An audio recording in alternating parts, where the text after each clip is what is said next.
recording. Okay, so we talked yesterday, and we were really honing in on the reasons why you're eating versus the physical outcome of what's happening, right?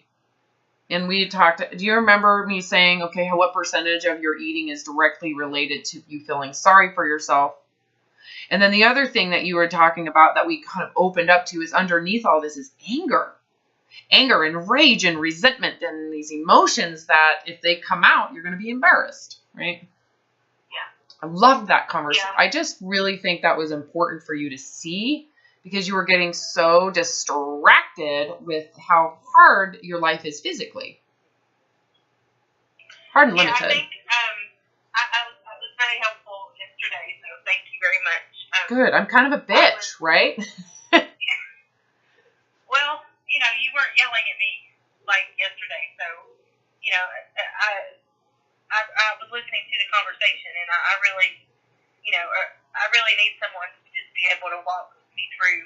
Mm-hmm. So you can see. I didn't realize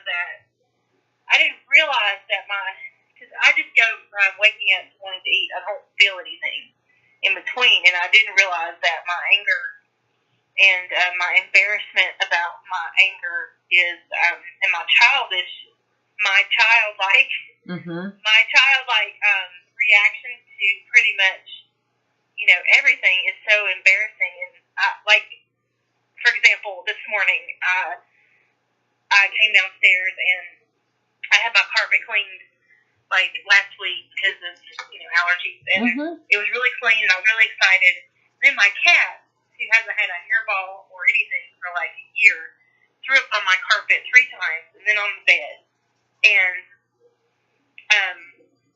so the last time I didn't even it's on the carpet, Yeah. He threw up like 3 feet away from the kitchen. Oh man. So, anyway, when I allowed myself to actually feel the anger, yeah, the like, that, I was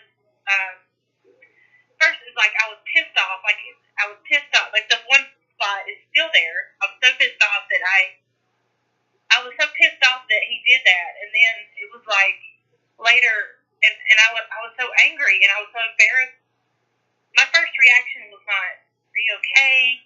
Why are you throwing up all over the carpet? Did the carpet have some, are you okay?" That was not my first reaction to this cat that I love. Yes. My first reaction was, "Oh my God, you threw up on the carpet after I just paid $300 to clean it." That was my first reaction, and that was really, and to acknowledge that is, it may not be much to anybody else. To me, it's kind of like, this is the cat that I say I love and I'm attached to and I care for, and I'm not upset that he's throwing up all over my carpet. I'm upset that he's throwing up on the carpet that I just cleaned. Yes. And I just felt like a horrible, and then later I have this, later after I allowed myself to admit that that's what I'm really pissed off. I have this adult compassionate reaction like, "Oh, yeah. Are you okay? Did I take you to bed?" But I feel like a horrible human being because that was not my first reaction. And I'm so upset about it that I can't even, it's sitting there and it's not a big, and it's gross. It takes me a lot of effort. Just, here I go into me. I'm just so upset. Mm-hmm. Why can't I just be why isn't my first reaction, "Are you okay? Let me clean." Why isn't the normal reaction there? Like, "Oh my God, you threw up. Are you okay? Let's just clean it up." Well, hold on a second. I think you're expecting yourself to be something other than who you are. Can I help you here? I'm pretty sure anybody listening to this video would have the same reaction. I just want you to know that your response to go, "What the fuck, my carpets?" is normal and not worthy of feeling bad about. I don't think that that's way out of line. Because you're not immediately thinking, "There's something wrong with my cat."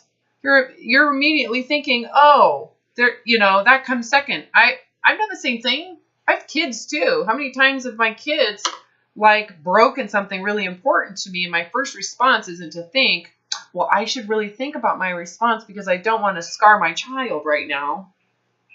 My first response is, holy shit, what the fuck were you doing?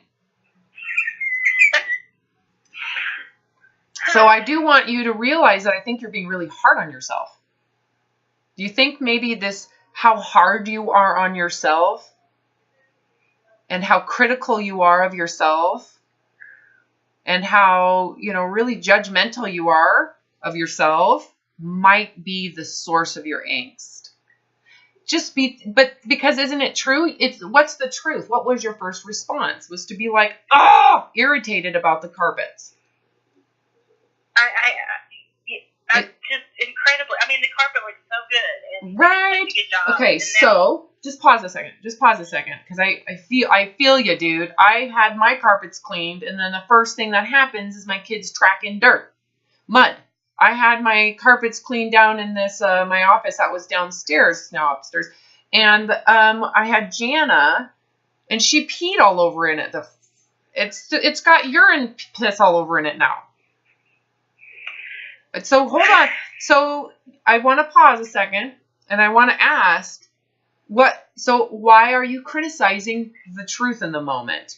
Is it abnormal for you to be like a little irritated or irritable about the fact that you had these beautiful, and you really appreciated how clean they were, and then all of a sudden you have an animal that doesn't give a shit? They're going to puke or they're going to puke, right?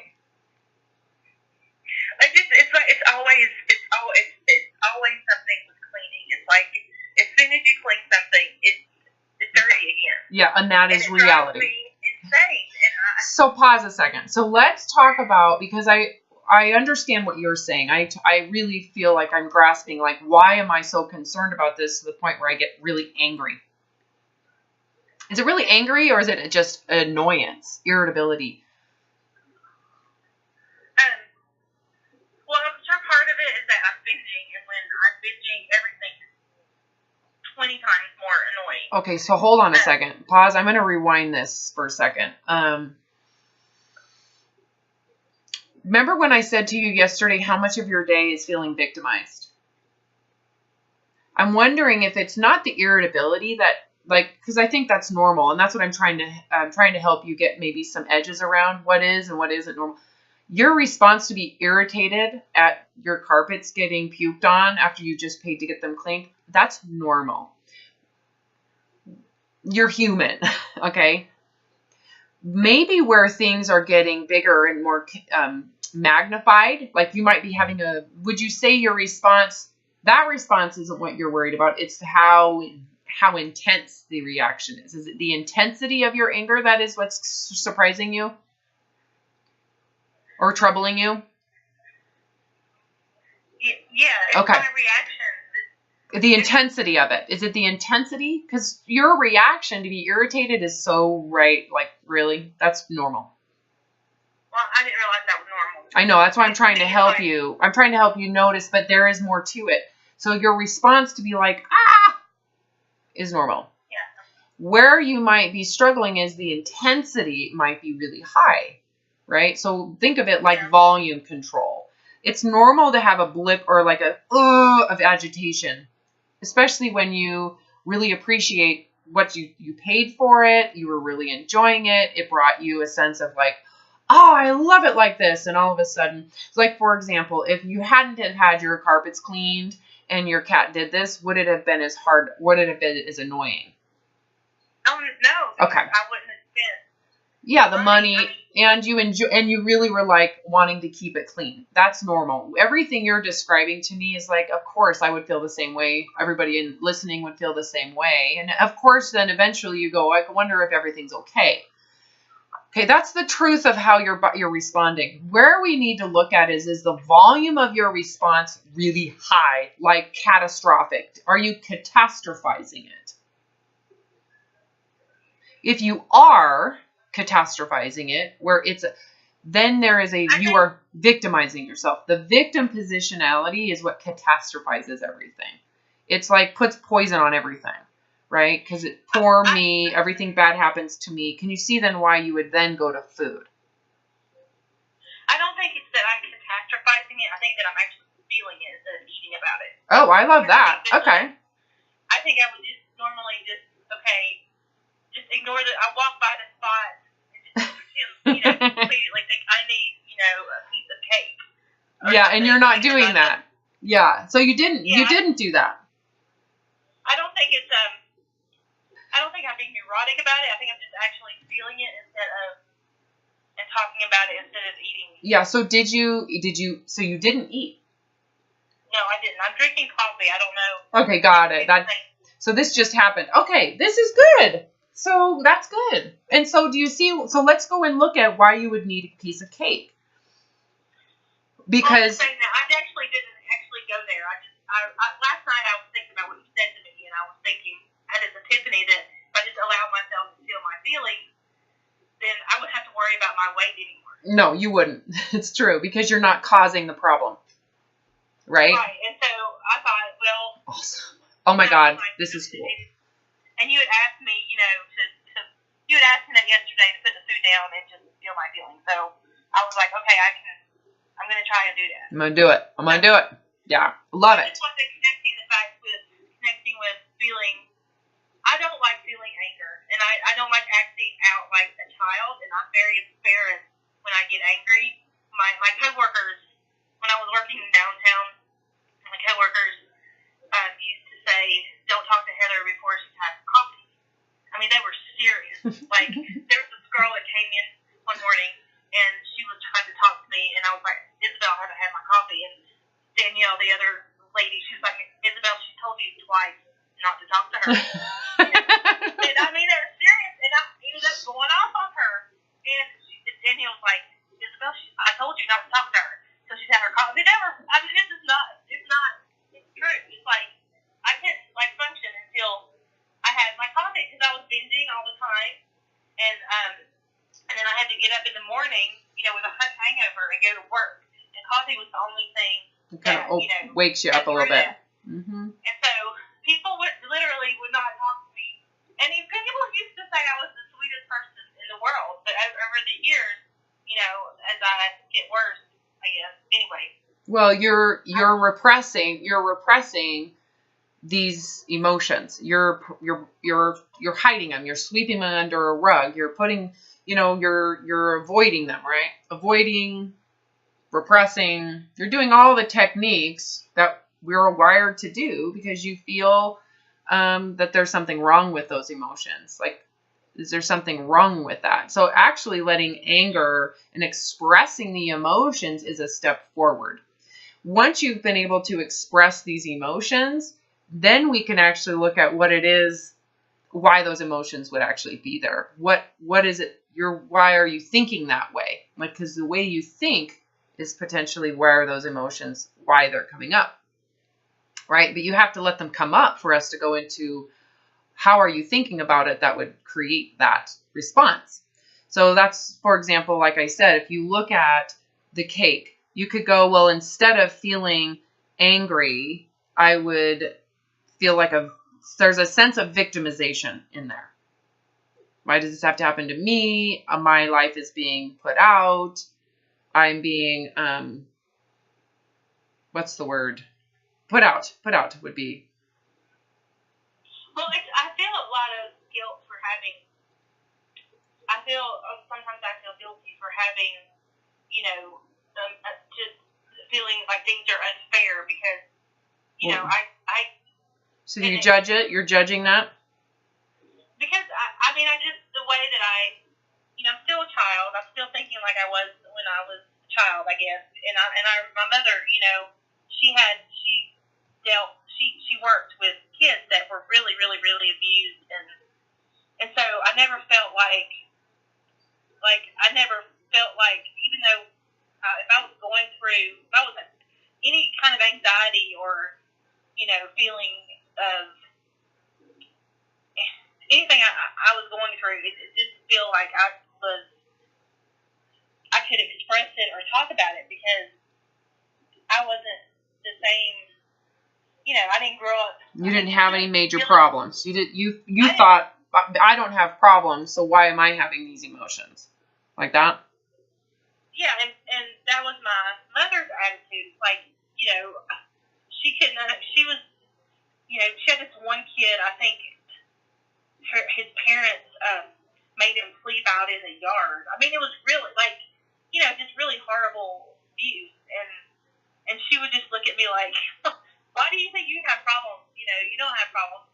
And it was always like that, because she was always dealing with children that were coming from severely abused. So did you feel like your emotions were dismissed? Yeah, I felt like, it was like, and I was angry. It was like, just because it's like, do I have to be like? And you got angry, so you became a victim. So I want you to know that the emotion of anger is an energized victim energy. Don't judge it, but just be aware, like you're feeling powerless and you're angry about it. I just, I would go in, I never learned how to deal with my own shit, because I didn't. Well, you're dealing with it. You are dealing with it. Your way of dealing with it has been to eat, right? I never learned how to deal with it. That's what yes. I do. Yeah, that was your that's how you coped. It was a way to stay quiet. It was a way to disappear. It was a way to repress, dismiss. And then the guilt aspect of it. So what you have to ask yourself, because the guilt comes from you actually believing, whether it's true or not, you believe that you shouldn't have these emotions. Yeah. But then where does the anger come from? The fact that you actually do have the emotion and you're fighting what are you fighting? I'm fighting the fact that I have the emotion to begin with, and that I'm not, or I guess maybe I'm judging myself for not having an appropriate response. Yeah, but in order for you to change your response to these emotions, you have to actually experience them. So what are you afraid of? Right? So let's go into the emotion, because if and this is where we were talking before, you're underneath a lot of this food consumption is fear. You're afraid to have these emotions. What are you afraid of? Judgment? And because it sounds like you're judging yourself. That if you have an emotion, that's worthy of being judged for having an emotion. Like, oh, look at her. She has emotions. Look at her. She's angry. There's something wrong with her. Is it that what it is?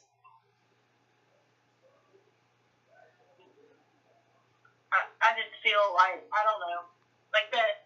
I mean, I just started doing this yesterday. I know. I'm just trying to help. We're talking about it. I'm trying to talk with you together. I don't want you to feel pressure. I just want to process this with you. We're processing this together. Well, like last night, here's the thing. Yesterday after our session, I really wanted some coffee. So I got in my car and I went to Starbucks. Well, Starbucks decided to have a employee day, but I didn't realize it. So all the Starbucks were closed. So anyway, I went to the first Starbucks, and the drive-thru, they had cones in the drive-thru. I thought, okay, they're doing something. So I drove all the way to another Starbucks, and they were doing the same thing. And they were doing the same thing. And I got so angry, and I pulled around, and there was this car in front of me, and I was so angry that the car would not get out of my way, and that I had gone all the way to Starbucks. And I kept thinking, Heather, why are you? And in the back of my head, I'm like, hey, the world does not revolve around you. Yeah, and what I was just saying is the underneath feeling is, I'm not getting what I want. I'm not getting what I want, right? I feel like a tortured soul and a spoiled brat at the same time. Okay, I love that you just said that. I'm going to write it down. Hold on. Tortured soul. And on the other side, you're a spoiled brat. I mean, on one hand, Which one's first? Which one? I feel like I have my own house, I have a job, I have money in the bank, I have a cat, I have a car, I'm not in debt, and my father just left me some money. I'm not in debt now, so I have absolutely nothing to be, worried. be upset about. Then on the other side of that is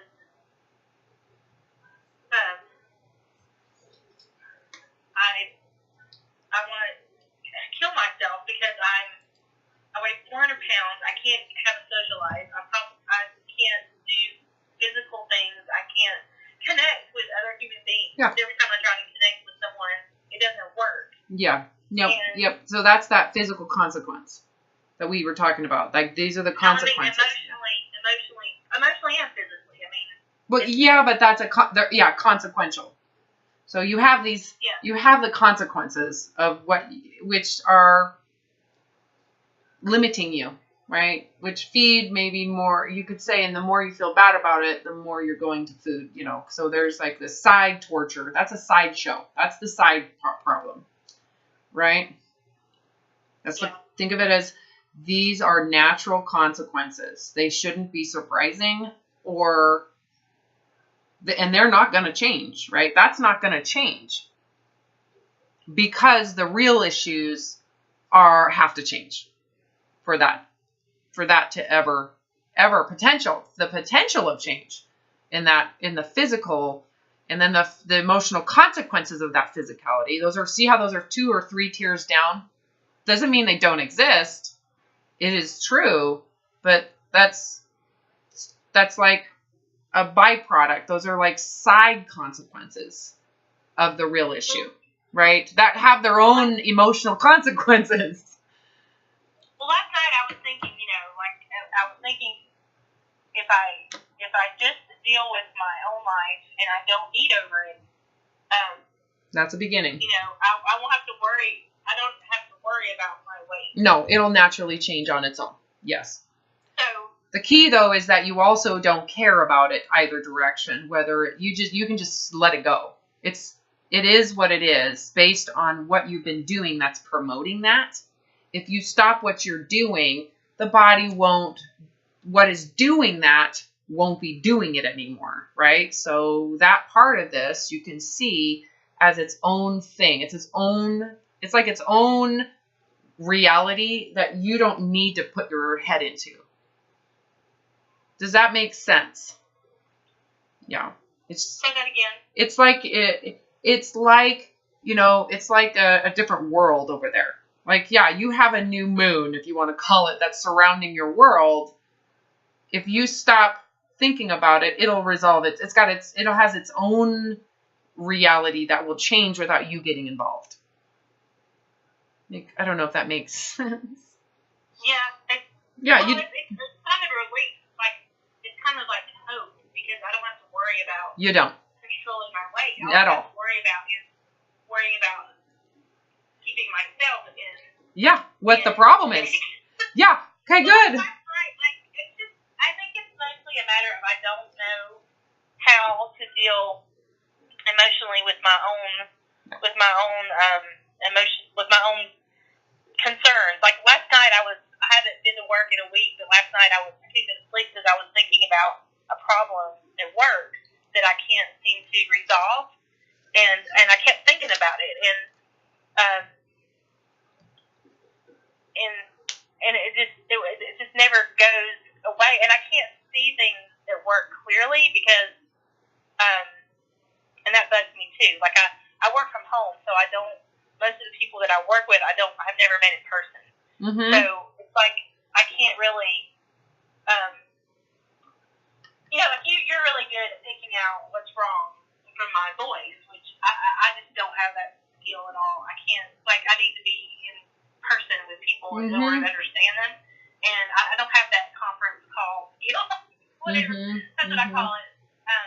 So when I'm having this issue with this guy at work that doesn't want to comply with the program that we are running, and I can't seem to. It's like we just keep misunderstanding each other. I'm trying to help him, and he doesn't understand I'm trying to help him. But my process, my part in the process of what I do, it's not working. Yeah. And I can't. So we either need to change the process, or he needs to comply with the process as it is, and I'm not sure that he can really do that because of the volume of our program's just not set up for large volumes of data. Anyway, so anyway, I was thinking about this at work, and I was like, and part of it, and he works in downtown Atlanta, and I don't want to go downtown to meet. Probably if I went downtown and met with him, we could probably straighten all this out, but I don't want to meet with him because I'm embarrassed about my weight. Yeah. And I don't want him to see me in person because I'm afraid he's gonna judge me. And and it's just embarrassing because I just, I'm capable.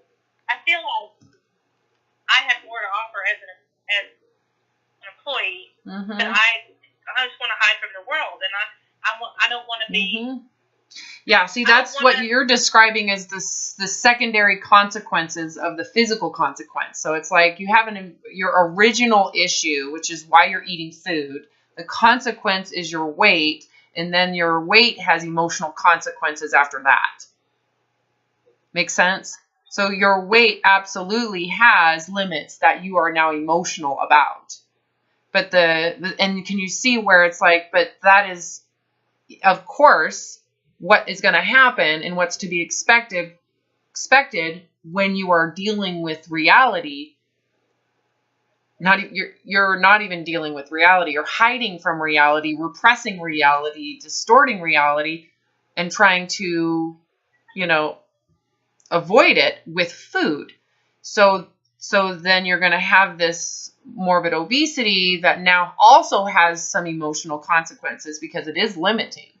But all of those are absolutely going to be there with the way you are avoiding reality with food, right? As the source and the cause, or the actual where the environment is promoting this behavior that now has secondary consequences. Does that make sense? Yeah. Yeah. So if we can get you to see that, you will be less distracted and less fixated on, I got to lose weight, because that right there it's useless focus. That's like saying, I want to get rid of the consequences of what I'm not looking at. And the common thought process is, well, if I can lose the weight, then I'll feel better.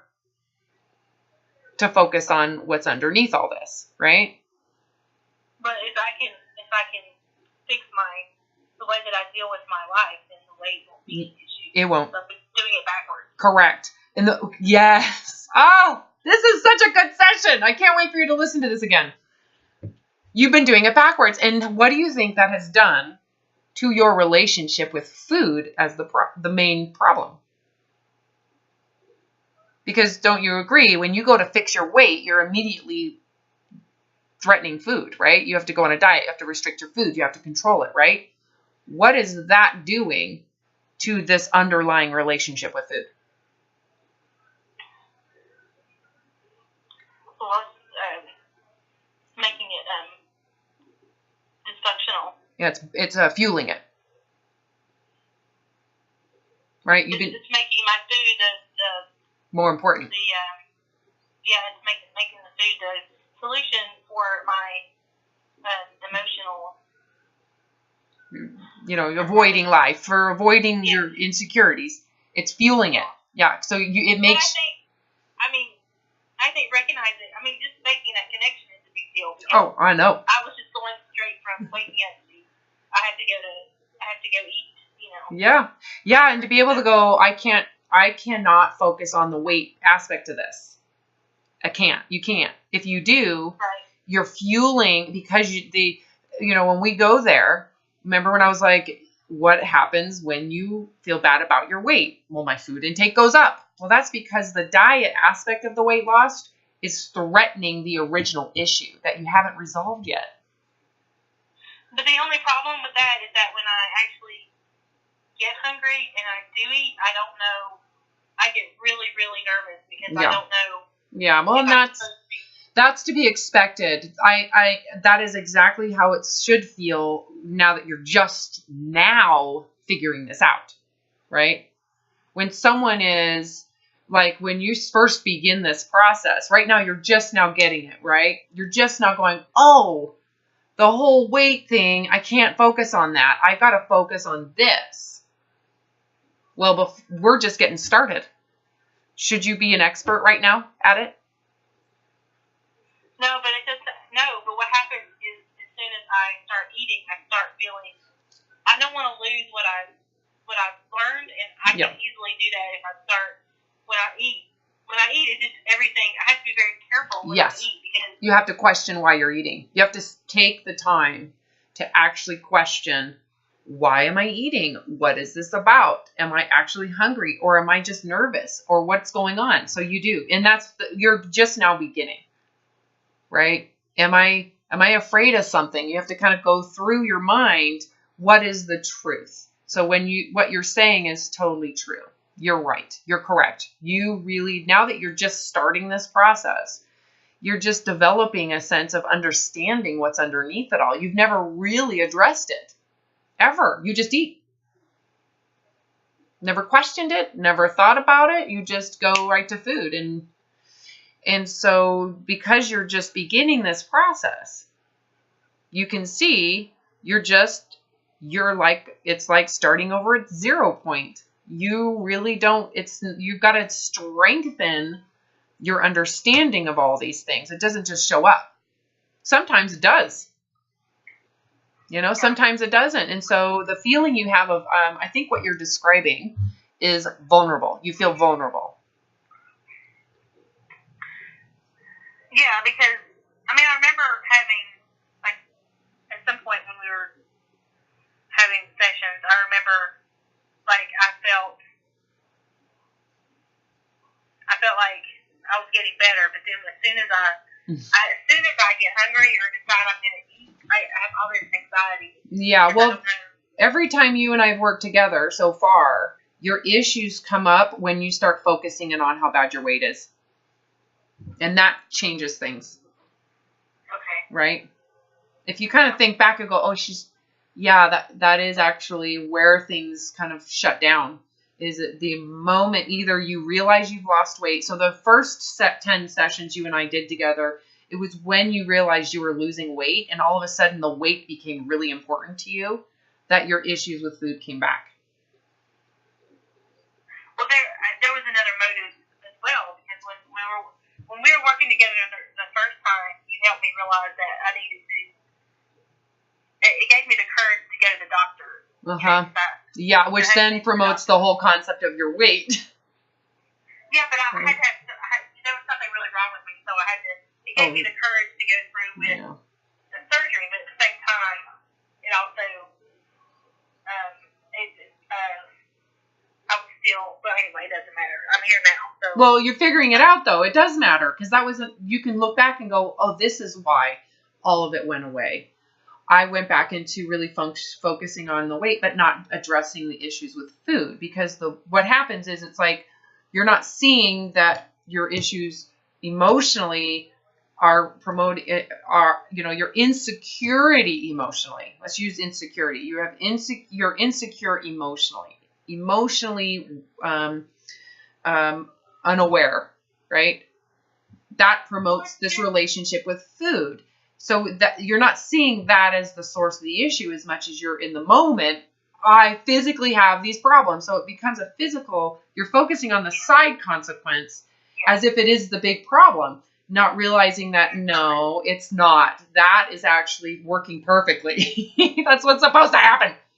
This is what has to get addressed. And so this is why I've said to you, and I've said to everybody that I work with, relapse to me is really fundamentally important, because if you're going to go back into relapse with food, it means you are not aware of the issues. And every time you go back in, it's an opportunity to see why you get drawn back in. And focusing on the weight aspect of this, all it does is create shame and pressure. And it just creates this feeling of, their badness, wrongness, and it pressurizes your need to restrict food, and that immediately, it's like turning the burner on your issues with food up. We're going to turn that up a little bit. So you become clutching with your food for that emotional insecurity. So it's very distracting. So if you look at even just this work that we've done together, because I think what we're on like session 9 or 10 of 20, we've kicked butt in that period of time. I have it written down. We have kicked some serious booty. I swear to God. This is session 9 of 20. In this, oh no, we are not, dude. This is why I'm loving this 20 session thing, because we are making so much progress in this period of time, because you've kind of you felt relief and separation from food to where it was like, oh my God, I'm cured. And then bam, what happens is you start focusing on your weight. And what happened? It's complete distraction. The burner turned up on your emotional issues with food. Yeah. So it helps you go, okay, so you're grasping it. I can't focus on my weight. That isn't the issue. If I focus on the issues, that'll resolve naturally. I don't have to worry about it. It'll be an organic, natural resolution because I'm not doing what's causing it or promoting this. I'm no longer promoting that outcome because I'm focusing in all of my mental energy on this original issue. Yeah. Makes sense? So if it also makes me realize that I have to continue. I have to work at this all the time because it's real easy to just, say, because food is the escape. So if I don't want to deal with something, then I can easily just pick up food. But if I do that, then, I don't want to do that. You got it. Do that. Yes. Remember when I was like, you're angered? Yeah. Well, and because you can see now that is the problem. That right there. It was funny because yesterday when I had that moment of, clarity where I realized that, if I just deal with my feelings, the weight will go away. I immediately, I was like, my brain started to go to, I need to buy a new car. I was like, Heather, stop. No, you need to stop eating to escape. Right. You need to stop eating to escape. Correct. Right. And which means... I just thought it was just a fleeting thought, and I thought, this is how, I was just thinking you all of a sudden see it from the truth. The truth, yeah. You're finally seeing the truth, and it should feel like, oh, I found the golden key to the gate of freedom, right? Well, it's only freedom. It's not freedom yet. It's the beginning. But it's there. I truly go through something really, really, really difficult and not eat. Yeah, that'll be it. You have to surrender to the difficulty. So this is where we're going next, because now you have this awareness, right? Is there any way you can become unaware of this? Well, if I start eating. Well, I want to ask the question. So when you said I'm eating to escape, is there any way for you to become unaware of that?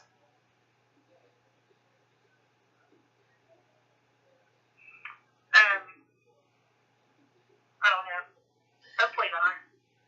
Well, you'd have to just go into this thought. I think there's something really important for you in that question, and I want to just sit with it for a little bit. You are realizing I'm eating to escape. I'm escaping these emotions that I just don't want to feel. I don't want to feel them, and I'm scared to feel them. You're scared to feel these emotions, and there is the source of your food consumption. I just think it's really important to be able to talk when those fears come up that I feel like I cannot handle. Yes. Yeah, and to handle them by just addressing them too. So even not just talking about them, I think talking about it is, you got to feel it first to then talk about it. So you have to be willing to actually reside with those feelings. They have to exist within you. You have to allow them to come up, to realize that these are feelings and what is the feeling. And you have to actually taste the feeling, not with food, but in your own existence. It's like, and I talk about this with my own self. Some people are like, well, When the feeling arises, just sit there with it. And I'm like, no. You got to open your eyes. You got to breathe it into your lungs. You want to actually talk to it and taste it, like flavor it, right? Yeah. I want you to think of that. Yeah. Instead of tasting food, you're going to taste the actual emotion. Like, I'm biting into what this is and I want to taste it. I'm going to experience it. How does that feel to you? Just by me bringing that up and talking about it. What comes up? That feels different. That feels like I'm not suppressing it, and I'm embracing it. Like I'm willing to be alive more. Yeah, well, because that is what these are, human emotions. That is part of being a human.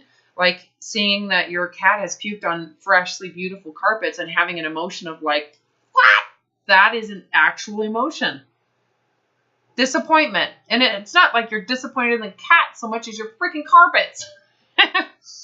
You know what I'm saying? I mean, it went from, okay, now I'm starting to think, okay, do I just need to get rid of the carpet and just but then I'm like, there's no way I can deal with, there's no way I can handle dealing with a contractor or someone coming. I'm just not equipped for that. Not today. Yeah, not today. But at some point you could. But right now you just need to maybe see if the person will come back and clean it again for a discount. Yeah, that's what I thought. I was like, why don't I just, because it's all downstairs, so why can't I just get them to come back and clean it again? Yeah. So see now how we're addressing that emotion? Yeah. And we're resolving it. Yeah. Yeah, that's a good idea. Right. It's like you had that feeling. I want you to imagine that feeling arises of agitation. You feel agitated. It's more work. It's more work. Okay. And you can, once you get there, you can go, well, this cat is absolutely worth it. I love this cat, but damn it, more work. You are describing my life 24/7 with 3 kids. Just FYI. Just so you know. Just yesterday, I cleaned the kitchen, and my kids came home, and my daughter made cake, and there was so much shit everywhere, and I was like, oh my God. Every day. Yeah, I can't imagine having 3. If I had 3 kids, I would have probably killed them all. No, you would have surrendered at some point. You lower your standards. I can barely handle a cat, so. Yeah, well, let me tell you, what you experienced this morning is what I experienced, and we're both experiencing the same thing, and you're just learning that I can handle it. You can handle it. You're learning how to do it instead of eating. It's like, okay, I have a cat. Cats, this is what it is. This can happen, and here we are. This is what you get when you have an animal on occasion. You know, and you know what? If it means I have to pay $100 for him to come back and do or just the spot cleaning, no big deal. Yeah. So notice how you have the emotion, you resolve it by finding a solution, right? And then so what happens to your sense of being able to handle that? I become I don't overreact. Yeah. Like that happens. Because you can handle it. Yeah, and your confidence in yourself can go up too. Yeah, because you're like, and then you're not worried you don't have to worry anymore. So see how it's like, the worry aspect of your life, if you are going into these emotions and then actually handling them, expressing them, and actually understanding where they're coming from, now you can resolve it. There is a resolution, and you can actually feel there's a sense of pleasure that comes from the resolution. You can actually enjoy the process. Like how it should feel kind of I'll just have them come in spot clean. No big deal. See how nice that is? Feels good, doesn't it? Yeah. Yeah. It's like, okay.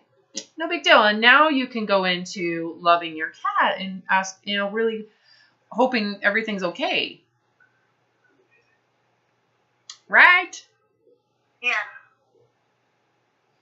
Yeah, because I guess that's why I feel bad. It's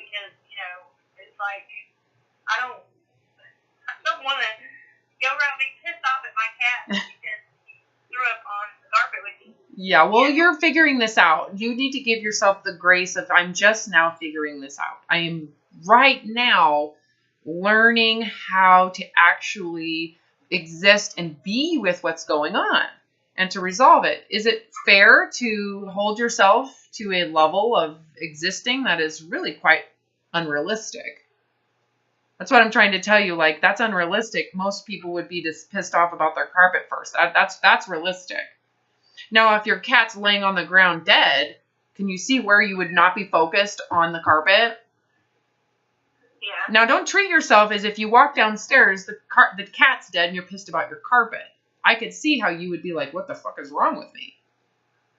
Yeah, he's not right. Okay, you see what I mean? He's normal. Yeah. So what you're all the time. So it's kind of like I cut his when I cut his hair a couple years ago. He stopped having hairball, so I cut his hair again because and so it's a little troubling because I thought that was the solution. So now I'm like, after I thought about it, I was like, well, is there something in the carpet cleaning stuff that made him sick? And I'm sitting here worried about him messing up my carpet and he could be sick, but he doesn't act like sick except that he's throwing up on that. So I don't know. Okay, so give yourself some grace. The truth is, you're doing the best you can with where you're at the moment, and it's, you know what, the whole guilt thing, is that going to help you in the end? No. You're just, in fact, if anything, wouldn't you agree that adding guilt about where you're at has actually kept you from moving forward in a lot of ways? Because you feel that you suck, you become hopeless. Yeah. How is that going to help you, feeling hopeless? Yeah, that's why I go into food, because I don't know how to deal with myself. So but add to that, I want to make sure it's not just not having to deal, you feel bad about yourself. Because you think you should know more, or be more, bigger than you actually are. So I want you to recognize that when you feel guilt, let's look at this relationship you have with food now. How has guilt played a role? Well, I feel bad all the time. Like I mean, it's easy for me to go into, when I look at how much I have, people my age have accomplished all this stuff in their life, and I'm just like, I've been eating for 40 years. You know what? So does it make sense for you to feel bad about what has happened and the truth of where you're at? Yeah, I know it doesn't. Now that I'm talking about it, like, it doesn't really. It's not going to. It doesn't. It is. It doesn't, because they are dealing with their own issues that might be coming across differently. And right now, the truth of the truth of the truth of the truth here is that this is your life. This is what you're learning to figure out. And regardless of what everybody else's karma is and what they're trying to figure out, it has nothing to do with the truth of your truth and what's going on here. So you've got to give yourself the grace of just accepting where you're at without feeling bad about it. It is what it is. And you've done the best you could with what you've known, with what you've been aware of. You really have. If you knew better, would you have done better? Of course. I would hope so. Yeah, of course. If you look at everything you've done, you really have done an A+ job. It's just relative to what you've been aware of. You weren't aware that you were trying to escape with food at this angle, right? You knew obviously you thought it was an addiction, which is distracting, right? So it's not like you haven't even tried to work on this before. You've been really trying to work on this for a long time. It's just you've been so distracted by your weight, right? By the food, and part of that is because that's what you've been guided by others to be distracted by. So everybody, if you can look at everything in the world, no one can do better than what they're aware of. Not one person. You can only do what you're aware of. That's it. And as you get older, as you become wiser, your awareness changes and what you do changes from there. You cannot expect to be more aware than you really are. So when you look at guilt, I need you to really listen to what I'm about to tell you. Okay, so we're at what, 50 minutes of recording? We're at 49 minutes of recording. So this part right here, you're going to want to really hone in on. Okay. Guilt is an emotion that comes from comparing yourself to some ideal and believing that you are less than because of it. So there has to be some idea of what you think you should be, and you're not. So to have guilt or shame, you have to have some ideal in your head that you believe is what is right. What you do from there is you compare yourself to it. And when you're compared to the ideal and you see that you're not the ideal, that's where guilt comes from. Because I should be better, I should be that, but you're not. Does that make sense? So you following me? Yes, I'm following you. It's a matter of accepting the truth versus some idea. Where I'm at. Correct. Which one? Yeah, because the only way for you to not feel guilty is to either change who you are to meet the ideal, or to see that the ideal is unrealistic. It isn't truthful. Your truth is where you're at. Whether that ideal is fabulous or not, the truth is the truth of where you're at. So you can sit here and create a fantasy of what you should be. In the end, if you're feeling guilty about who you are, how do you feel better? By accepting where you are. Yeah. Yeah, and how long do you think it takes people to realize that? Because oftentimes people go, well, it's the ideal is what I should be. I got to change who I am. Right? So yeah. Can you see how, well, if that's not where you're at, you can change, you can think you're changing who you are. And to some degree, it's like, let's just use as an example, someone is stealing and stealing and stealing, and they realize, oh shit, I shouldn't be stealing. They go to jail. You can say that sometimes you need consequences to realize you do need to change. You do need to grow and develop, right? But the thing is this, if you're not aware of the downside of stealing, does it make sense to hold you to someone who doesn't steal without the awareness of what the consequences are? Am I confusing you? Yeah. Sometimes I wonder if I just say things weird. I swear to God, my daughter Chloe's like, Mom, why do you say it that way? It's so easy this way. I'm like, I don't know. So for example, I know, but sometimes I don't even understand myself. So let me see if I can re-say this. So let's just say you're unevolved. Let's just use less evolved as a person, and you don't see what the problem is by stealing someone else's shit. So you steal it, right? Yeah. You don't see why there's a problem with that. I deserve it. I've earned it. I'm doing hard work. Why aren't they? They're doing nothing. I'm going to take their shit. Okay. There's consequences to that. Yeah, and then you're like, why do I keep on having this consequence? What the hell? No one likes me. No one trusts me. I don't get it. Right? Yeah. That person who's stealing at some point will get it. And then what will happen? They'll stop stealing. Right. But to say, you're a bad person, you're a bad person, you're a bad person, well, are they bad if they don't really get it? They're just being who they are until they learn. Until they figure it out. You got it. So not to say that it's, when we have ideals of like, be kind to each other. Well, what if you don't know what that is? Well, yeah. You're going to eventually figure it out because there's natural consequences, right? It's no different than looking at yourself and going, you should address your emotions, express them, and resolve them. Well, you're figuring that out because you now know what life is like without that, and by coping instead of resolving, right? And now you're like, oh, I should probably stop coping. Now you're aware. Now you know. And sometimes when you have these coping mechanisms like eating or drinking or drug abuse or shopping or anything like that, where it actually causes harm to your life, Sometimes it takes mass destruction for people to let go of that coping mechanism because it's so scary to let it go. But their life is in so much danger if they keep on holding on to it. Are you following me?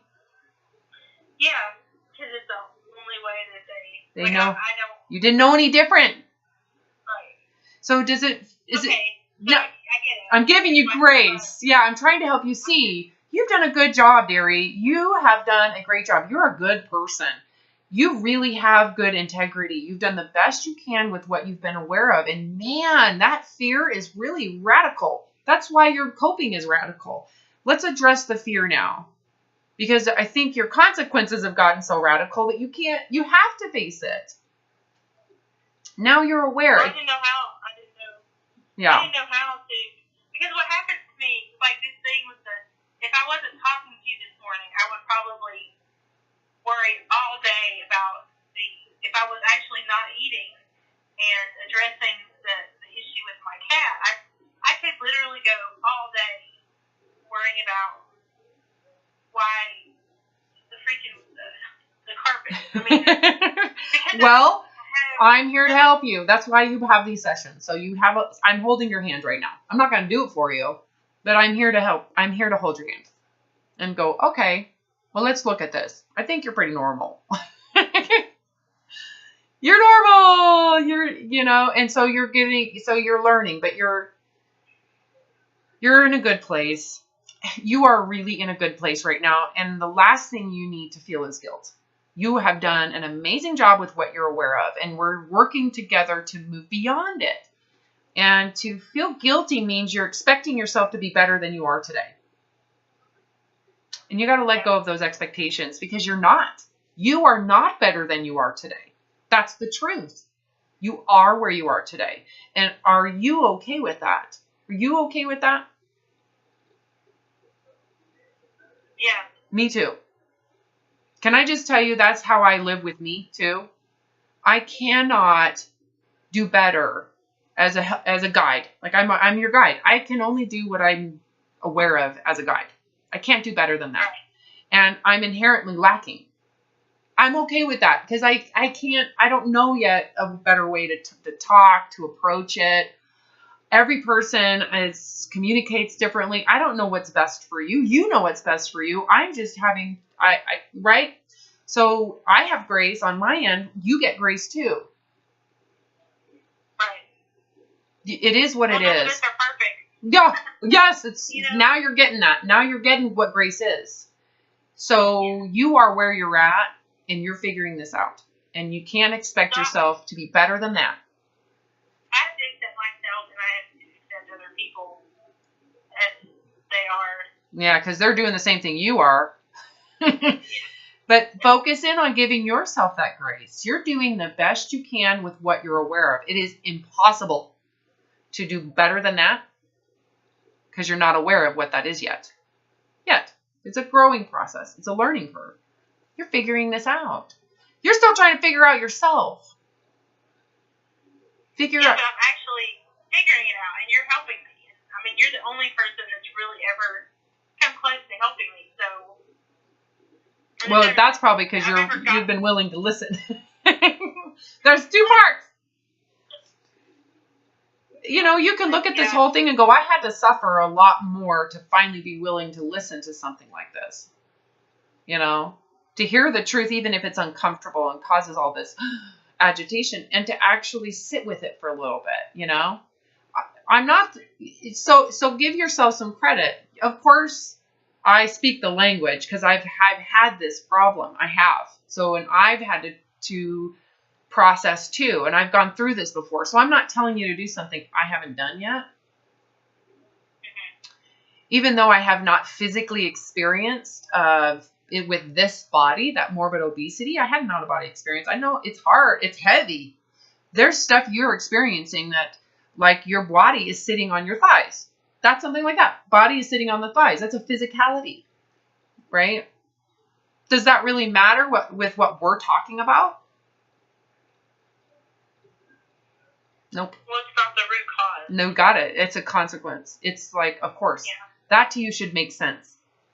It shouldn't be confusing. It should be like, yeah, well, I know Yeah, that. I get that. Yeah. I get it. And so It's a relief to not have to worry about yeah. the weight. Right. Like, I don't have to fix I get what you're saying about the body. I don't have to worry about. No. I don't have to worry about healing my own body. I can just stop. I can just change my behavior. And the body, not eating, you got the body will resolve figure it out. where it's going to resolve. Yep. And you can just let it be its ordeal. I always like to think of, in my mind, the whole making weight the problem is like, not only are you juggling balls on fire, but making weight the problem puts a ball under your feet. So now you're trying to stand on a ball while you're juggling balls on fire.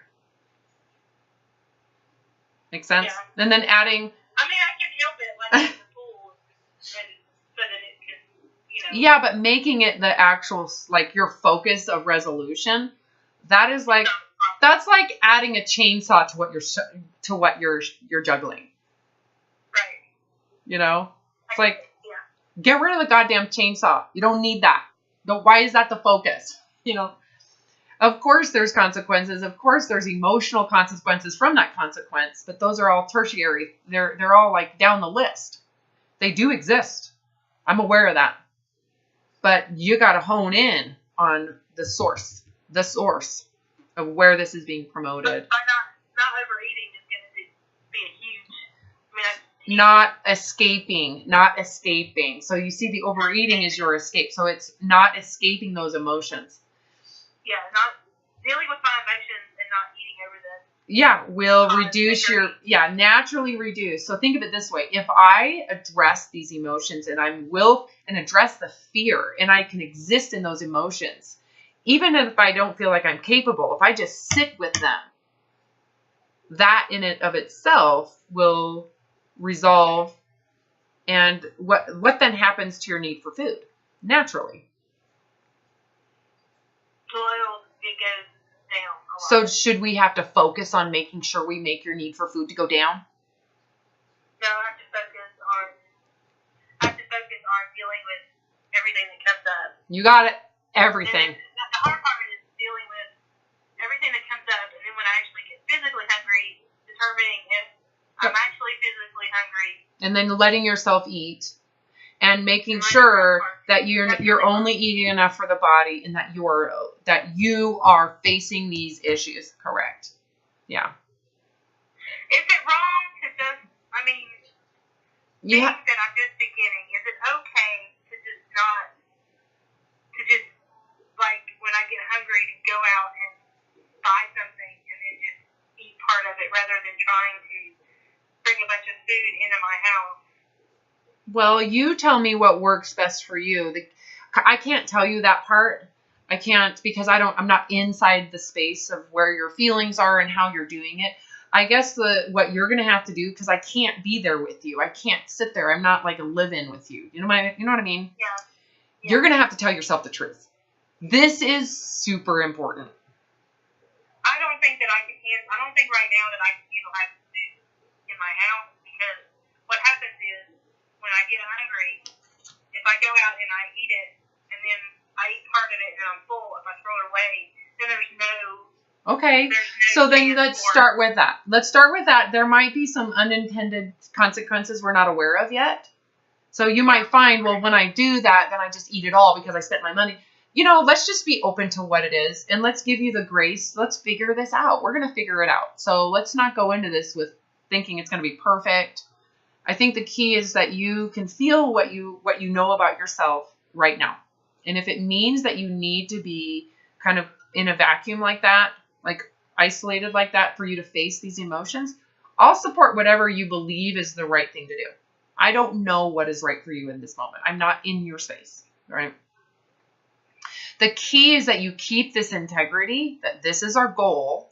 And the other thing is that you tell yourself the truth. If you are trying to avoid an emotion, you need to tell yourself the truth, that that's what you're doing. Face it, because it's going to be uncomfortable.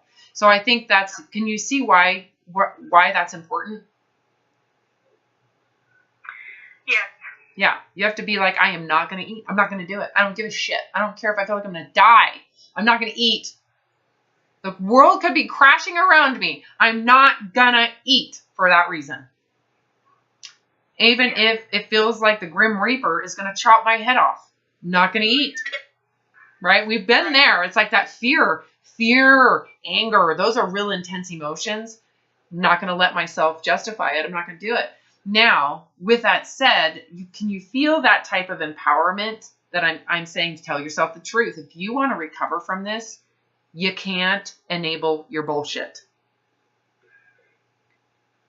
Right. Okay? On the other side of this, give yourself the grace of how intense these emotions are going to get.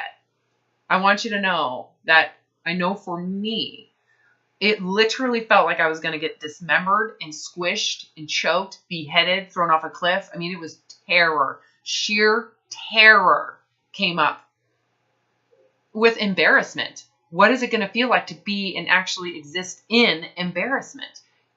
Go into that. If you can be and exist in embarrassment without saying a word, without doing anything to defend yourself, how will that impact the long-term resolution of this? But the next time I feel that, I won't be as vulnerable. And you'll have already, and it won't be as intense because you feel, you know you can handle it because you handled the worst case scenario.